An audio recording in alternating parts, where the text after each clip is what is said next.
যে বাংলাদেশ আওয়ামী লীগ এবং ছাত্রলীগ তারা এই পর্যায়ে গিয়েছে, দিনের বেলা তারা মিছিল করার সাহস নেই। কিন্তু দীর্ঘ 16টি বৎসর বাংলাদেশ জাতীয়তাবাদী দলের ছাত্রদল, যুবদল, স্বেচ্ছাসেবক দল, শ্রমিক দল, জাসাস দিনের বেলায় মিছিল করেছে, রাতের বেলা কোনোদিন বাংলাদেশ জাতীয়তাবাদী দলের নেতাকর্মীরা মিছিল করেন। কতটুকু হলে এই পর্যায়ে বাংলাদেশ আওয়ামী লীগের অবস্থা হতে পারে? এই 16টি বৎসর দেশের যে ব্যাংক থেকে শুরু করে জনগণের যে জানমাল নিরাপত্তা দিতে পারেনি, হাজার হাজার কোটি টাকা লুটপাট করেছে। আজকে তাদের নেতা কর্মীরা বাংলাদেশে নেই, তারা ভারতে আছে অথবা অন্যান্য দেশে আছে, পালিয়ে আছে। আর এখানে যারা আছে ভোরবেলা রমজান মাসের দিন সেহরির টাইমে যদি মিছিল করতে হয়, আওয়ামী লীগ এদেশের একটি ঐতিহ্যবাহী দল, আমরা সেটা স্বীকারই করব, কারণ যেহেতু তাদের রাজনীতির ইতিহাস, দীর্ঘ ইতিহাস। তারা তো সবসময় বিএনপি বলে কিচ্ছু নেই, কিন্তু বিএনপি 16 বৎসর ছিল, কিন্তু আমরা বলবো এখন আওয়ামী লীগ বলতে কিছু নেই। তারা দিনের বেলা একটা মিছিল বার করতে পারে না, রাতের বেলা এখানে একটা ব্যবসা প্রতিষ্ঠানের এখান থেকে তারা মিছিল বার করে। আর জানি না ওই ব্যবসা প্রতিষ্ঠানের মালিক কে বা কারা, সেটা আমার জানার বিষয় নাই। আমার কথা হচ্ছে যে এই জায়গা থেকে যার যেই মালিক হোক না কেন, তার এখান থেকে যদি মিছিল বাইর হয় তাহলে সে দায় সে এড়াতে পারবে না।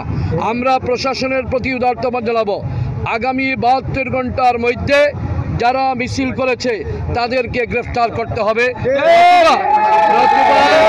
নতুবা বিএনপি এবং অঙ্গ সংগঠন, আজকে যারা যুবদলের, ছাত্র দলের, স্বেচ্ছাসেবক দলের বিভিন্ন পর্যায়ের নেতা কর্মীরা একত্রিত হয়েছে, যদি 72 ঘন্টার মধ্যে তাদেরকে গ্রেফতার না করা হয় তাহলে কিন্তু এর দায়ভার প্রশাসনকে বহন করতে হবে। আমি অনুরোধ জানাবো এসএমপি কমিশনার এবং এসপির প্রতি। আমি যতটুকু জানতে পেরেছি, যারা এখানে গতকালকে মিছিল দিয়েছে ভোরবেলা, তারা কিন্তু শুধু শহরের নয়, শহর থেকেও বাহির থেকে এসেছে। এই জন্য অনতি বিলম্বে তাদেরকে গ্রেফতার করতে হবে। বাংলাদেশ জাতীয়তাবাদী দল কখনো জনগণের দুর্ভোগ দেখে না। আমাদের যুবদল, অঙ্গ সংগঠন, তারা অবশ্যই তাদের এটা খুবই ধরেছে, কেননা তারা এই পাম্প থেকে বাহির হয়ে তারা মিছিল করেছে। এই জন্য আমাদের এই এলাকার নেতাকর্মী, যুবদল, ছাত্রদল, স্বেচ্ছাসেবক দল, তারা রাস্তায় ব্যারিকেড দিয়েছিল। আমি আসার সাথে সাথে জনগণের দুর্ভোগের কথা যখনই বলছি, তখনই তারা কিন্তু রাস্তা থেকে সরে এসেছে। অর্থাৎ জনসম্পৃক্ত দল হচ্ছে জনগণের সাথে সম্পর্ক যার, সেই দল হচ্ছে বাংলাদেশ জাতীয়তাবাদী দল। এইটা আমরা ধারণ করি, লালন করি। এই জন্য আমাদের যুবদল, ছাত্রদল, স্বেচ্ছাসেবক দল তাৎক্ষণিকভাবে তারা চলে এসেছে। আমি তাদেরকে আমার ব্যক্তিগত পক্ষ থেকে, মহানগর বিএনপির পক্ষ থেকে অসংখ্য ধন্যবাদ জানাচ্ছি এবং আবারও আমি প্রশাসনের প্রতি জোর দাবি জানাচ্ছি, আগামী 72 ঘন্টার মধ্যে তাদেরকে অবশ্যই গ্রেফতার করতে হবে, নতুবা কিন্তু এর দায়ভার প্রশাসনকে।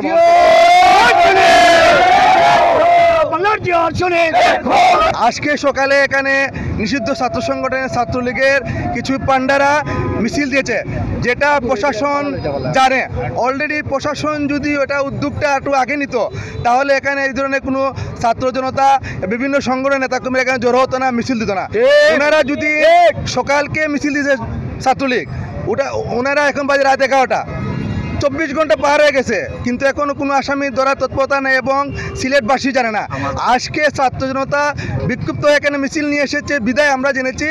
আমরা এসেছি এখানে, প্রত্যেককে আমরা সান্ত্বনা দিচ্ছি। এটা আপাতত বন্ধ থাকবে। আমাদের ব্যবসায়ী সমিতির সভাপতি আছেন রিপন, ওনাকে চাবি থাকবে এবং পুলিশ প্রশাসন পাহারা দেবে এবং 24 ঘন্টার মধ্যে আসামিদেরকে গ্রেপ্তার করার জন্য আমাদেরকে আশ্বস্ত দিয়েছে প্রশাসন। আমরা সবাইকে এখন বলে দিচ্ছি বাসা বাড়িতে চলে যাওয়ার জন্য, আসামিকে গ্রেপ্তার করা হবে। এবং আমরা দেখতে চাই এ ধরনের নিষিদ্ধ ছাত্র সংগঠনের নেতাকর্মীরা আর যাতে কোথাও এদের মাথা তারা দিয়ে উঠতে না পারে, সেখানে ছাত্র জনতা রুখে দেবে। ইনশাআল্লাহ তৎপর রয়েছি, যেখানে নিষিদ্ধ ছাত্র সংগঠনের মিছিল মিটিং হবে সেখানে আমরা তৎপর থাকবো। আমি আবার আপনাকে বলছি, প্রশাসন যদি উদ্যোগটা আগে নিত, তাহলে আজকে এই বিশৃঙ্খলা সৃষ্টি এখানে হতো না।